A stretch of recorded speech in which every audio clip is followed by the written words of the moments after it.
ഷാജി പാപ്പനും പിള്ളേരും double strong തന്നെയാണ്. എല്ലാവരും പ്രതീക്ഷിക്കുന്നതിലും മേലിൻ സിനിമ അടിപൊളിയായിരുന്നു, നല്ല സിനിമയായിരുന്നു. ഷാജി പാപ്പൻ കൽക്കി ഡൂഡ് എല്ലാ ക്യാരക്ടേഴ്സും ഒരു കംബാക്ക് ആയിരുന്നു. പടം അടിപൊളിയാണ്, എല്ലാവരും തിയേറ്ററിൽ വന്നിട്ട് തന്നെ കാണുക. ഞാൻ ഭയങ്കര വെയിറ്റിംഗ് ആണ് പാർട്ട് ബി. ലൈക്ക് സീരിയസ്ലി ഞാൻ തിയേറ്ററിൽ നിന്ന് ഇറങ്ങിയപ്പോഴും ഞാൻ ചിന്തിച്ച കാര്യം എനിക്ക് പാർട്ട് ബി കാണണം. അടിപൊളിയായിരുന്നു, നല്ല സിനിമയായിരുന്നു. ഷാജി പാപ്പൻ കൽക്കി ഡൂഡ് എല്ലാ ക്യാരക്ടേഴ്സും ഒരു കംബാക്ക് ആയിരുന്നു. കുറേ നാളിന് ശേഷം എക്സ്പെക്ട് ചെയ്തതിൻ്റെ ആ ഒരു ലെവൽ മെയിൻറ്റെയിൻ ചെയ്തിട്ടുണ്ട്. നല്ല സിനിമയാണ്, നന്നായി. പുതിയതാണെങ്കിലും ഒരു ടൈം ട്രാവൽ എന്നൊക്കെ ഒരു കോൺസെപ്റ്റ് ഇത്തിരി നമ്മൾ വിചാരിക്കുമ്പോഴത്തേക്കും വർക്ക് ആവുക, പക്ഷേ അടിപൊളിയായിട്ട് വർക്ക് ആയിട്ടുണ്ട്. കുറേ ചിരിക്കാനുണ്ട്. നല്ല സിനിമയാണ്, നല്ല പടമാണ്, നല്ല എൻജോയ് ചെയ്യാം. ആട് 3 എന്ന് പറഞ്ഞ് നമ്മൾ എന്താണോ പ്രതീക്ഷിക്കുന്നത് അത് അതേപോലെ തന്നെ കോമഡികളൊക്കെ ഒരുപാട് രസമുള്ള കോമഡി ഉണ്ട്, 2 പീരീഡിലും ഉണ്ട്. നൈസാണ്. ഷാജി പാപ്പനും പിള്ളേരും ഡബിൾ സ്ട്രോങ് തന്നെയാണ്, അതേപോലെ തന്നെയാണ്. നമ്മൾ എന്ത് എക്സ്പെക്ട് ചെയ്യുന്നു ആ ലെവൽ കോമഡി ഉണ്ട്. നല്ല രസമുണ്ട്, എല്ലാവരും അടിപൊളിയായിട്ടുണ്ട്. കണ്ടിരിക്കാൻ നല്ല രസമുണ്ടായിരുന്നു. ഒരു കംപ്ലീറ്റ് എൻ്റർടൈനർ ആയിരുന്നു. എല്ലാവരും പ്രതീക്ഷിക്കുന്നതിലും മേലിൻ സിനിമ. സെക്കൻഡ് പൊളിച്ചത്, സെക്കൻഡ് ഹാഫാണ് അടിപൊളിയാണ് കൂടുതൽ. ജോണർ മാറിയെങ്കിലും നമ്മുടെ ഫസ്റ്റ് സെക്കൻഡിലുണ്ടായ സെയിം വൈബ് സെക്കൻഡിലും ഫസ്റ്റിലുണ്ടായ വൈബിന് കാടും കൂടുതലൊരു എക്സ്ട്രാ ഓർഡിനറിയാണ് ഈ സിനിമ. അത് നമ്മൾ ഫസ്റ്റ് സെക്കൻഡിലും കണ്ടതൊന്നുമല്ല, തേർഡ് ഇസ് ടു ഡിഫറെൻറ്റ്. അടിപൊളിയാണ്.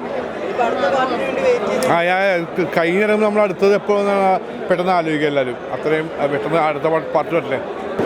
എനിക്കിഷ്ടമായി മൂവി. ഇനി പ്രേക്ഷകരാണ് പറയേണ്ടത്. ഇതൊരു ടൈം ട്രാവലർ മൂവിയാണ്, ഒരു പരീക്ഷണ ചിത്രം കൂടിയാണ്. അപ്പോൾ ആൾക്കാർക്ക് തുടർച്ച അവർ തീരുമാനിക്കേണ്ടതാണ്. ഇനിയിപ്പോൾ മിഥുനും വിജയബാബുവും കൂടി തീരുമാനിക്കേണ്ടതാണ് തുടർച്ച. അത് ഞാൻ തീരുമാനിക്കേണ്ടതല്ല. നമുക്ക് 70 കോടിയൊന്നും മുടക്കാൻ നമ്മുടെ അടുത്തില്ലല്ലോ. വരും, എന്താ പ്രേക്ഷകർ വരും. നിങ്ങൾ കണ്ടോ? എങ്ങനെ ഉണ്ടായിരുന്നു? നല്ല പടം, ഇഷ്ടപ്പെട്ടു. ഇറ്റ്സ് ഭയങ്കര എൻ്റർടൈൻമെൻറ്റ് മൂവിയാണ്. It says entertainment. പിന്നെ എന്തെങ്കിലും ചോദിക്കാനുണ്ടോ? ഇത് ടോട്ടലി ഡിഫറെൻറ്റാ. ഇതിന് you can not compare with the first part which is totally different. The terrain is totally different and which is amazing. I really like that. ചെയ്യാൻ പാപ്പൻ ഇതുവരെ ഒരു ഉറപ്പൊന്നും പറഞ്ഞില്ലല്ലോ, കല്യാണം കഴിക്കാമെന്നൊരു ഉറപ്പും പറഞ്ഞിട്ടുണ്ടായിരുന്നില്ല. എന്തായാലും സെക്കൻഡ് പാർട്ടിൽ നിന്ന് തേർഡ് പാർട്ടിലേക്ക് വരുമ്പോൾ ഒത്തിരി എക്സൈറ്റഡ് ആയിരുന്നു. കഥാപാത്രം കുഴപ്പമില്ലാതെ ചെയ്തെന്ന് വിശ്വസിക്കുന്നു. പാപ്പനെ എനിക്ക് പേഴ്സണലി ചോദിക്കുവാണെങ്കിൽ എനിക്ക് തേക്കണമെന്ന് ആഗ്രഹമില്ല. സിനിമയിൽ തേക്കുമ്പം ആ ഒരു സാഹചര്യം ആയിരുന്നല്ലോ. പാപ്പനാണെങ്കിൽ ഒന്നും പറയുന്നില്ല, കല്യാണം കഴിക്കാമെന്ന് പറയുന്നില്ല, വെയിറ്റ് ചെയ്യിപ്പിക്കുകയാണ്. അപ്പോൾ വേറൊരു വഴിയില്ല, അങ്ങനെ കല്യാണം കഴിക്കേണ്ടി വന്നു. തേർഡ് ടൈം ട്രാവലിംഗ് പോലത്തെ ഒരു സംഭവമായിരിക്കും എന്നാണ് വിചാരിച്ചത്. അത് ഏകദേശമൊക്കെ അവർ കവർ ചെയ്തിട്ടുണ്ട്. ഇനി ബാക്കി കൂടുതൽ നമുക്ക് ഇനിയിപ്പോൾ അടുത്ത പാട്ട് വരുമ്പോഴാണ് കൂടുതൽ അറിയാൻ പറ്റുക. എന്തായാലും ഒരു എന്താ പറയുക, ഇത്രയും ഒരു ഗംഭീരമായിട്ടുള്ള രീതിയിലേക്ക് സിനിമ ആട് 3 മാറും എന്നുള്ളത് ഒട്ടും പ്രതീക്ഷിക്കാത്ത കാര്യമാണ്. അത്രയും വളരെ മനോഹരമായിട്ടാണ് അവർ ചെയ്തേക്കുന്നത്. വലിയൊരു സ്കെയിലിൽ ചെയ്തൊരു പടമാണ്. നമുക്ക് കാവ്യ ഫിലിംസും ഫ്രൈഡേ ഫിലിം ഹൗസും കൂടി ചെയ്തിട്ടുള്ളൊരു രണ്ടുപേരും കൂടി ചെയ്തിട്ടുള്ളൊരു ബിഗ് ബഡ്ജറ്റ് പടമാണ്. അപ്പോൾ അതിൻ്റേതായിട്ടുള്ള ഒരു എന്താ പറയുക, ഒരു ഗംഭീര സിനിമ എന്ന് തന്നെ പറയാം. ഇപ്പോൾ ഫസ്റ്റിലുള്ളവർ ചിലപ്പോൾ സെക്കൻഡിലില്ല, പക്ഷേ തേർഡിലുണ്ട്. സെക്കൻഡിലുള്ളവർ ഇപ്പോൾ തേർഡിലേക്ക് വന്നിട്ടുണ്ട്. ഇനി അടുത്ത പാട്ടിലേക്ക് വരുമല്ലോ ഉറപ്പില്ല. എങ്ങനെ അടുത്ത പാർട്ടി ഉണ്ടാവുമോ? അടുത്ത പാട്ടിൽ ഉണ്ടാവണമെന്നാണ് ആഗ്രഹം. അതിനിപ്പം അറിയില്ല. മിഥുൻ ചേട്ടനാണ് എഴുതുന്നത്, മിഥുൻ ചേട്ടൻ്റെ കയ്യിലാണ് എല്ലാം. എന്തായാലും അടുത്ത പാട്ടിലുണ്ടാവണമെന്ന് ഞാൻ ആഗ്രഹിക്കുന്നു. ഇപ്പോൾ ഷാജി പാപ്പൻ എന്തായാലും ഒരു അടുത്ത പാട്ടിലെങ്കിലും ഒരു കുടുംബജീവിതം കിട്ടുമോ? അതെല്ലാം മിഥുൻ ചേട്ടൻ്റെ കയ്യിലാണ്. എനിക്കറിയില്ല. എന്തായാലും അതുപോലെ പ്രാർത്ഥിക്കാം. പടം അടിപൊളിയാണ്, എല്ലാവരും തിയേറ്ററിൽ വന്നിട്ട് തന്നെ കാണുക. ഇതിൻ്റെ സ്ക്രിപ്റ്റിംഗ് എനിക്ക് ഭയങ്കരമായിട്ട് ഇഷ്ടപ്പെട്ടു. കാരണം കുറച്ചും കൂടി കോംപ്ലക്സ് ആയിട്ട് ഫീൽ ചെയ്തു. അത് എഴുതി ഇങ്ങനെ ഓരോ രീതിയിലേക്കും വലിപ്പിക്കാന്നുള്ള രീതിയിൽ കോംപ്ലക്സ് ആയിട്ട് ഫീൽ ചെയ്തു. അത് എഴുത്ത് ഭംഗിയായി എന്നാണ് ഉദ്ദേശിക്കുന്നത്. കാരണം പല കാലഘട്ടങ്ങൾ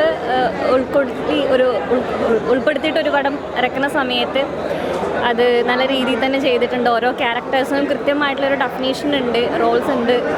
ഒരു നല്ല രീതിയിൽ തന്നെ ചെയ്തിട്ടുണ്ട്. എനിക്ക് ഭയങ്കര ഇഷ്ടപ്പെട്ടു. അത് മിഥുനോട് പോയി ചോദിക്കേണ്ടി വരും, ഷാജി പാപ്പൻ എങ്ങനെ തിരിച്ചു വരുമെന്നുള്ളത്. ഇല്ല, ഞാൻ കണ്ടില്ല, ഞാൻ ഫസ്റ്റ് ടൈം.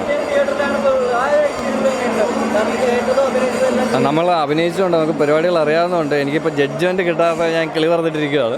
അപ്പോൾ എല്ലാവരും ചോദിച്ചുകൊണ്ടിരിക്കുക എങ്ങനെ ഉണ്ടെന്നുള്ളത്.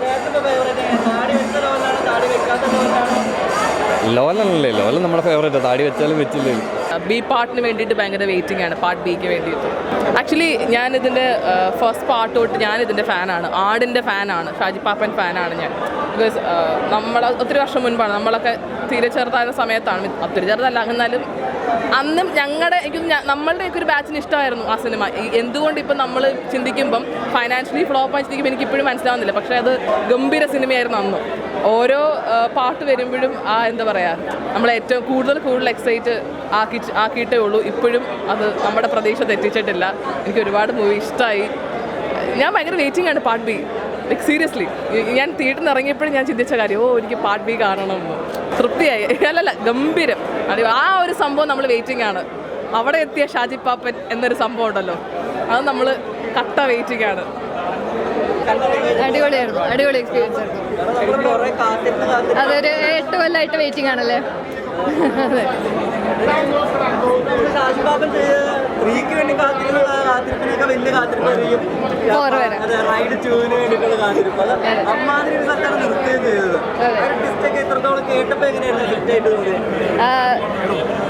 എന്താ നമ്മൾ ആക്ച്വലി എനിക്കറിയില്ലായിരുന്നു ഇതുപോലെ പാർട്ട് 1 ആൻഡ് പാർട്ട് 2 ആയിട്ടാണ് അവർ ചെയ്യുന്നത്, എനിക്കറിയില്ലായിരുന്നു.